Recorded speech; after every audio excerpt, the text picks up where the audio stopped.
comme sollicité, nous allons faire donc une grande interview avec vous, en espérant d'aller le plus rapidement possible. D'accord. Pour éclairer un peu nos lecteurs et le public malien en général sur cette situation d'eau et d'électricité qui perturbe tout le monde, à commencer apparemment par vous. Oh oui. Voilà.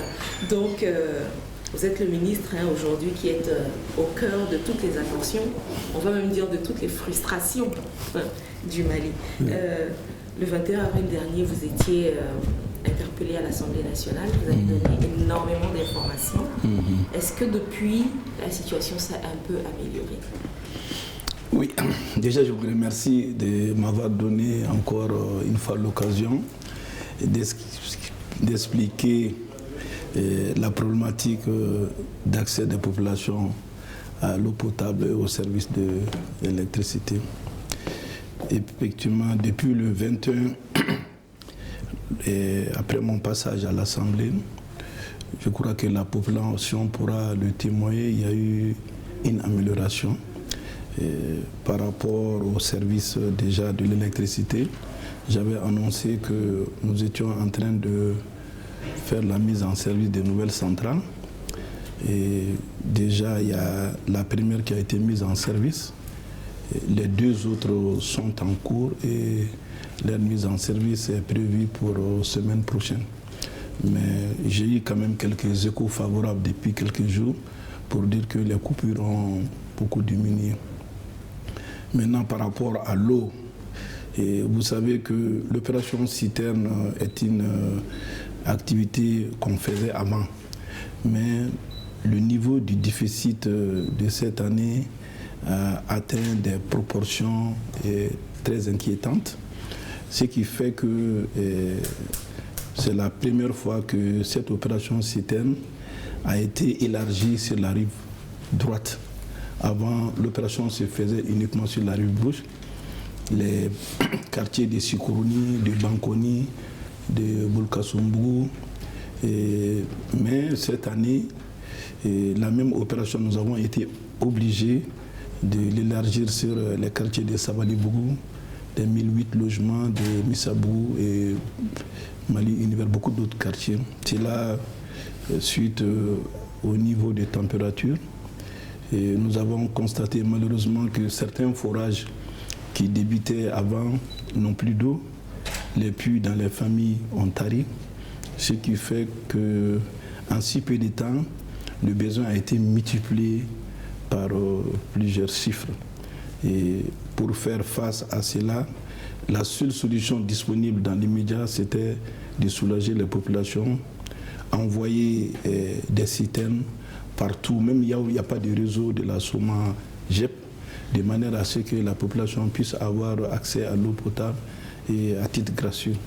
Donc c'est cette opération qui continue, qui va s'amplifier davantage parce que nous considérons, selon nos statistiques, qu'on va vivre encore 2 mois et demi de canicule, parce que jusqu'à ce que l'hivernage s'installe en juillet, c'est sûr qu'il va continuer à faire très chaud. Et l'État a déployé de gros moyens. Et l'opération citerne coûtait en moyenne entre 400 et 600 millions. Aujourd'hui, on a prévu jusqu'à 900 millions, 1 milliard pour soulager la population. Donc, je peux à l'aise affirmer que même s'il n'y a pas une totale satisfaction, nous sommes confiants. Et on a effectivement beaucoup d'espoir parce que nous avons des moyens aujourd'hui qui nous permettent d'améliorer l'accès au service de l'électricité et au service de l'eau potable. Vous avez vu que dans les zones qui ne sont pas dans la concession de l'eau, comme Kenyeba, comme d'autres localités, il y a eu beaucoup de problèmes là-bas. Bien vrai que les compétences de gestion ont été transférées aux collectivités territoriales, l'État est venu en soutien urgent pour aussi renforcer les moyens de production dans ces localités. C'est le cas de Kenyeba. On a fait 2 forages qui ont permis effectivement de soulager la population. C'était le cas de Nara il y a 1 an et demi, le cas de Menaka. Partout où il y a des problèmes signalés, quand les problèmes dépassent les capacités des collectivités territoriales, l'État intervient pour soulager les populations. Ceci dit, je voulais quand même rappeler que la problématique de l'accès des populations à l'eau potable et au service de l'électricité a toujours été au cœur des politiques et stratégies du gouvernement de la République du Mali. Vous savez que les gouvernements précédents, depuis 2010, avaient adopté un schéma directeur d'approvisionnement de la ville de Bamako en eau potable. Et de cette date, durant 10 ans, aucun bailleur de fonds ne s'est prononcé pour financer ce schéma directeur.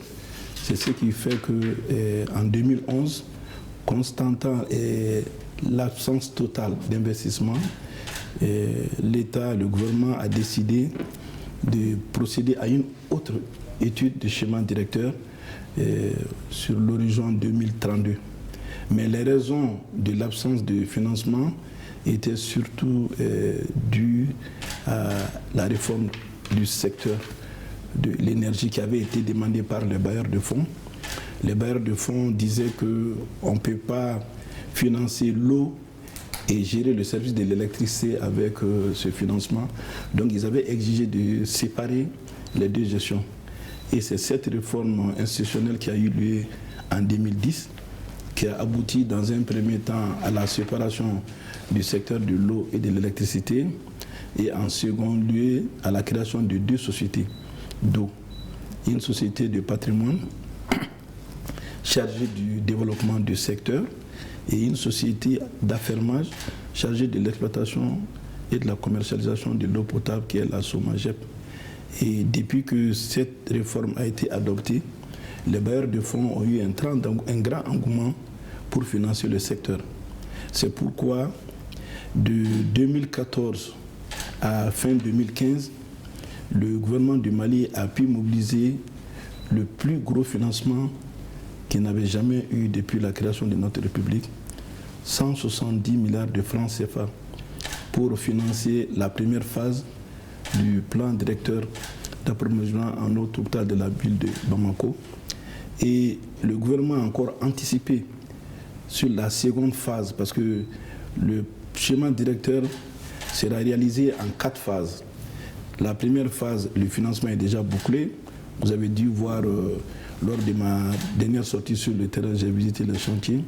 Mais nous avons fait une table ronde pour demander le financement de la seconde phase aussi, qui est de 152 milliards de francs CFA. Déjà à la table ronde, les bailleurs de fonds ont annoncé 102 milliards. Et aujourd'hui, on a déjà signé pour 62 milliards de francs CFA pour la seconde phase qui n'a pas débuté. Donc c'est pour dire que aujourd'hui, le Mali peut se considérer comme un pays heureux, un pays où il y a de l'espoir, parce que ce déficit d'eau sera bientôt un vieux souvenir pour l'ensemble des Maliens, parce que nous avons adopté des stratégies et des politiques qui permettent définitivement de mettre fin à cette pénurie récurrente qui vient chaque année pendant le stress à chaque période de chaleur. Et les Maliens ont peur du déficit de la pénurie d'eau. Maintenant, pour revenir sur l'électricité, on a le même problème. Et là-bas aussi, le taux d'accès à l'électricité aujourd'hui est de à peu près 35%. Et ça, c'est général. En milieu rural, il est autour de 17%. Donc le Mali a un grand besoin d'électrification. Il y a eu beaucoup de plans, il y a eu beaucoup de schémas, effectivement, qui n'ont pas pu être réalisés à cause de la même réforme du secteur, parce que les bailleurs de fonds trouvent qu'on ne peut pas mélanger le développement et l'exploitation. Et finalement, le Mali a décidé, les textes sont en cours d'élaboration pour le Conseil des ministres, d'aller vers la réforme institutionnelle du secteur de l'électricité aussi, pour pouvoir bénéficier des financements à taux concessionnel et faire face aux besoins d'investissement qui est aujourd'hui dans ce secteur. Face aux difficultés, en 2014, le gouvernement du Mali, en collaboration avec la Banque mondiale et d'autres partenaires, ont adopté un plan de redressement du secteur de l'électricité. Et ce plan, il prévoyait des investissements notamment en matière de production, des ouvrages de production comme les centrales hydroélectriques, les centrales solaires. Il prévoyait l'amélioration de la gestion au sein de l'énergie du Mali au niveau de la direction commerciale. C'est pourquoi vous voyez, aujourd'hui, c'est des compteurs à prépaiement. On ne fait plus de compteurs conventionnels parce que ce type de compteurs occasionnait des impayés qui devenaient insoutenables. Et chaque abonné était en retard de paiement, même si c'est un abonné normal au moins de 2 mois, parce que la facture est émise après la consommation. Aujourd'hui, c'est des compteurs à prépaiement qui permettent de conforter un peu la trésorerie. On nous a demandé aussi d'instaurer le fuel management, parce que beaucoup de rumeurs ont annoncé qu'il y a beaucoup de vols de carburant à l'énergie du Mali. Donc on a décidé d'instaurer ce système qui aussi donne le pouvoir aux fournisseurs de combustible d'avoir la même issue, le stock. Donc l'énergie du Mali ne facture que la quantité de combustible qui a été consommée par le groupe au compteur. Donc ceci aussi permet de réduire sensiblement les vols s'il existait effectivement. Donc ce système aussi est en cours. Il avait été demandé de voir le tarif, qui est le problème effectivement des Maliens. Et normalement, on a une formule d'indexation tarifaire qui a été adoptée en Conseil des ministres en 2013, qui prévoyait une augmentation moyenne de 9% du tarif par an. Mais compte tenu de la situation économique du pays, toutes les activités génératrices de ressources ont été un peu, en tout cas, réduites à cause des problèmes que nous connaissons, les crises. Le gouvernement a décidé de ne pas appliquer la formule avec les bailleurs de fonds. On a eu beaucoup de discussions. Nous avons dit qu'on peut prévoir un réaménagement du système tarifaire parce que dans le système de tarification des IDEM, il y a le tarif social. Le tarif social, c'est les abonnés qui n'ont que des ampoules et peut-être quelques petites consommations. Ils souscrivent 5 ampères et on s'est dit que dans le mois, ils ne peuvent pas dépasser 100 kWh. Donc ils ont une tarification spéciale de 49 francs de kWh qui est logée dans cette tranche. Mais les autres abonnés ordinaires, ils ont une tarification sur 3 tranches où le tarif change en fonction de l'évolution de la consommation. Mais on s'est rendu compte, en faisant le bilan, qu'il y a des abonnés qui sont des abonnés normaux, qui vont souscrire le tarif social. Leur consommation moyenne mensuelle peut atteindre 800 kWh au lieu de 100. Donc c'est comme si ces abonnés trompaient un peu la vigilance de l'énergie du Mali. Donc ce sont ces abonnés qu'on a voulu ramener au tarif normal. Et malheureusement, on n'a pas été compris par les partenaires sociaux. On a voulu partir à la grève et en inscrivant ce problème des tarifs comme des points, des critères de conception. Permettez-moi de vous relancer, Monsieur le Ministre. Est-ce que justement, il n'y a pas un problème réel de communication, de sensibilisation, d'explication de ce qui se passe au public, particulièrement en ce qui concerne les coupures d'eau et les délestages? Le reproche est tout le temps fait que les gens ne sont pas informés de ce qui est fait. Il y a des difficultés. Pourquoi ne pas l'expliquer aux populations? C'est vrai que la communication, elle n'est jamais suffisante. Et c'est mon constat personnel. On a une structure de communication au niveau du département. Chaque entité a une structure de communication. Mais on m'a toujours dit que le département de l'énergie surtout ne communique pas. J'ai même souvent, c'est d'ailleurs l'objet de cette rencontre, eu recours à des services extérieurs pour demander qu'est-ce qu'on doit faire de plus. Il y a toujours des choses, on nous a donné quelques conseils, nous les avons appliqués et j'ai compris personnellement quand je suis passé à l'Assemblée qu'il y a un sérieux déficit de communication parce que des personnalités à un certain niveau n'étaient pas au courant de certaines informations ou ne comprenaient pas certaines informations, comme les élus de l'État qui souvent ont posé certaines questions. J'ai compris effectivement que nous devons faire beaucoup d'efforts pour la communication.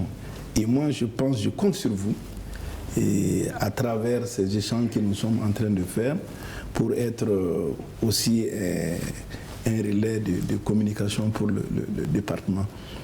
Et nous communiquons à travers la presse écrite, elle n'est pas suffisante.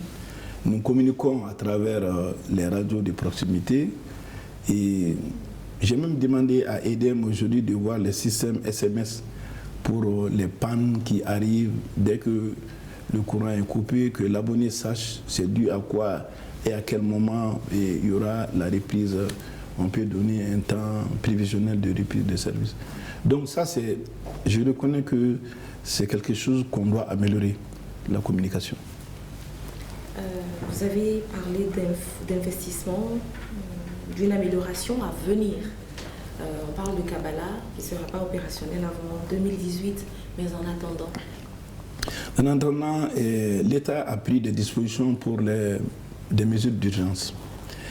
La mesure d'urgence, c'est l'installation des stations compactes. Les stations compactes sont des équipements qu'on peut installer en moins de 9 mois. Nous avons immédiatement envoyé des requêtes à travers le ministère de l'Économie et des Finances parce que nous avons des partenaires qui sont prêts aujourd'hui à nous les installer dans un temps record de manière à pouvoir coïncider avec la période chaude de 2017.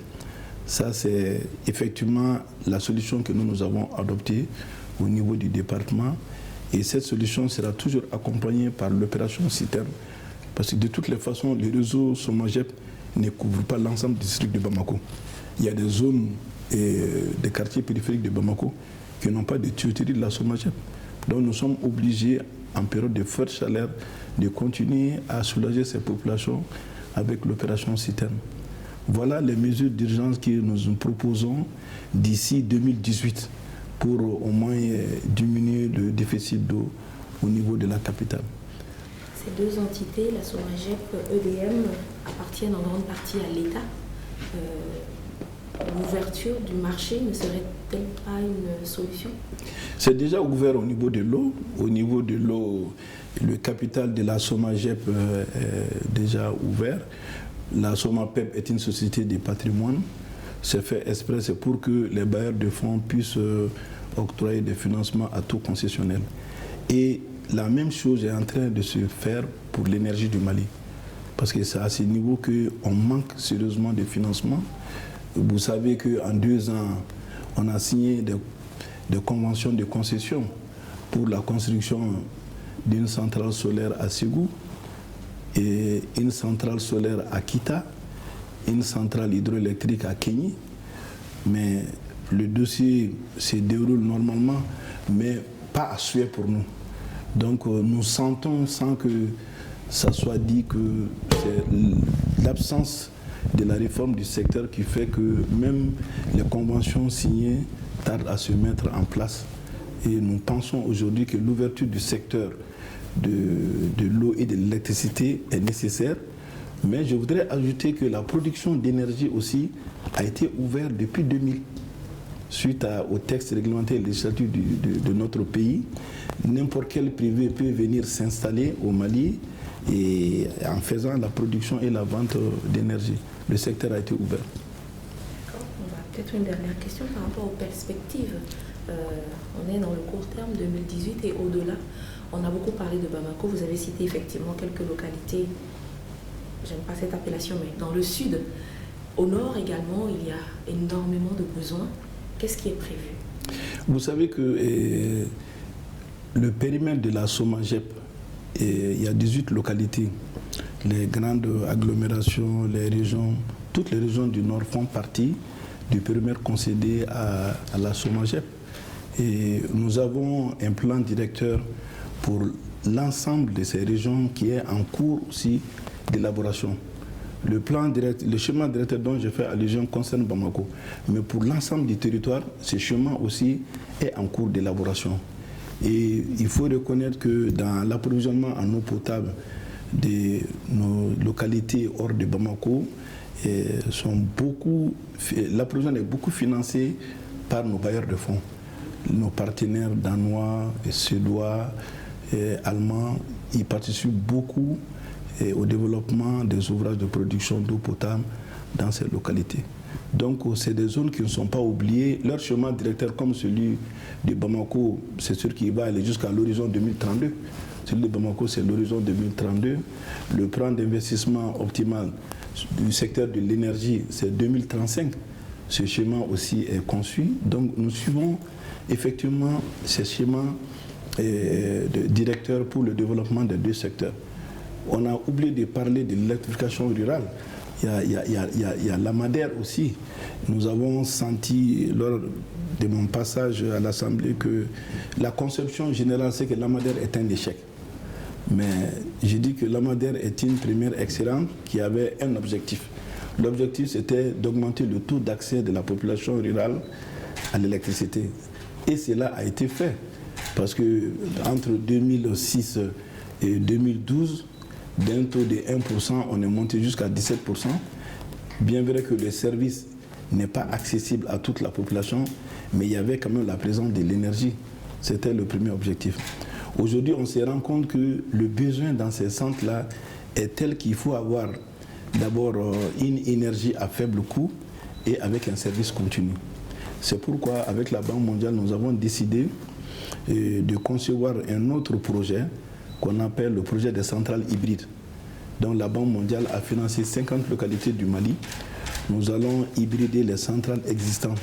On va ajouter la production solaire à la production thermique existante et on va densifier le réseau. Partout où il n'y avait pas d'électricité dans un village, donc on va faire l'extension pour que en tout cas, la majorité de la population puisse avoir accès à l'électricité.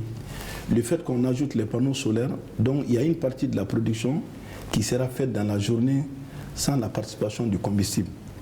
Et ce qui va réduire sensiblement le coût de production du kilowattheure dans ces zones-là.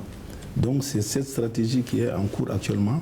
Et les premiers appels d'offres, normalement, doivent sortir d'ici juillet pour qu'on commence avec les 20 premières localités à hybrider. Justement, parlant du solaire, peut-être pour terminer, les Maliens sont très intéressés par cette énergie-là, surtout les privés, qui on a vu un vrai boom du marché du solaire au Mali. Est-ce que pour justement pousser les gens, comme on l'aurait vu dans d'autres pays, on ne pourrait pas penser à des systèmes pour subventionner, par exemple, l'installation de l'énergie solaire pour les particuliers? Vous savez qu'aujourd'hui, le Mali est en train de faire une vraie transition vers les énergies renouvelables, notamment les panneaux solaires photovoltaïques. Je crois que c'est une première dans la sous-région. Nous avons conçu un projet qu'on appelle Prêt Énergie, pour les toits solaires du Mali. Nous avons signé une convention avec l'ensemble des banques de la place et pour permettre à chaque Malien qui souhaite équiper son toit de panneaux solaires de pouvoir accéder à cette installation à partir d'un prêt accordé par sa banque qui peut être remboursé sur 4 ou 5 ans en fonction des accords que le bénéficiaire aura avec sa banque. Le projet, il est lancé. Normalement, les annonces seront faites d'ici fin juin pour expliquer aux gens comment ils doivent aller s'inscrire. Il y a 2 avantages. Le premier avantage, c'est que vous allez réduire sensiblement votre facture d'électricité si vous êtes déjà raccordé à l'énergie du Mali. Parce que durant toute la journée, pendant les temps d'ensoleillement, vous n'aurez pas besoin de compteur de l'énergie du Mali. Et il y a toujours une quantité de batteries qui accompagne ces installations. Même si la nuit, vous venez sur le compteur de l'énergie du Mali, comme il n'y a pas de soleil, s'il y a une coupure comme ça se passe actuellement, votre installation passe sur le stockage des batteries. Donc vous ne sentez pas de coupure. Donc ça, c'est l'avantage chez vous. Maintenant, ça, c'est à court terme. Maintenant, à long et moyen terme, nous prévoyons la révision de nos textes législatifs et réglementaires de manière à permettre aux bénéficiaires de revendre le surplus d'énergie de leurs panneaux à l'énergie du Mali. Par exemple, dans la journée, si vous installez un panneau dont vous n'avez pas besoin de la totalité de la consommation, vous, en partant, vous pouvez avoir le frigère et peut-être quelques lampes, c'est les bonnes qui sont là, mais le panneau donne sa pleine production. Au lieu que ça reste comme ça, vous vendez à l'énergie du Mali. Ça passe directement dans le réseau d'EDEM avec un second compteur qui marque ce que vous avez envoyé à l'énergie du Mali. Maintenant, le soir, cette quantité d'énergie revient chez vous. Parce que si on voit que l'énergie, vous a envoyé de l'énergie, la nuit, on calcule ce que vous avez envoyé dans la journée et ce qu'ils ont envoyé, on fait la soustraction. Souvent, vous ne payez plus rien du tout. Et ça, c'est ce que nous allons faire Et dans un second temps, quand tout le monde aura ses panneaux, dans un second temps, on va faire la révision des textes réglementaires de manière à permettre... Donc le bénéfice, il est partagé avec l'énergie du Mali. Parce que si le maximum des Maliens se trouve sur les panneaux solaires dans la journée, l'énergie va arrêter les groupes thermiques. Donc l'énergie n'achètera pas de carburant, qui fait que le prix de cession est très élevé. Parce que quand tu prends le coût de production avec de l'énergie thermique, tu es autour de 160 francs de kilowattheure. Alors que le prix moyen de vente de l'électricité à EDEM, c'est 100 francs. Donc chaque production thermique fait perdre de l'argent à l'énergie du Mali. Et ce projet permettra de réduire sensiblement la production thermique de l'énergie du Mali. Donc on va tendre vers un équilibre financier du secteur. Donc je profite de cette occasion pour vous demander d'être aussi notre communicateur par rapport à ce projet qui est vraiment une solution pour le Mali. Un mot de la fin, peut-être un message pour ceux qui vont lire et qui espèrent vraiment voir très bientôt la fin de leur souffrance. Mais le mot de la fin, moi, je voulais juste rassurer les Maliens que c'est vrai que le moment est difficile, mais les solutions sont trouvées. Les solutions sont trouvées et on peut les rassurer aussi que nous prendrons toutes les dispositions afin que le Mali ne retombe plus dans une situation de pénurie structurelle.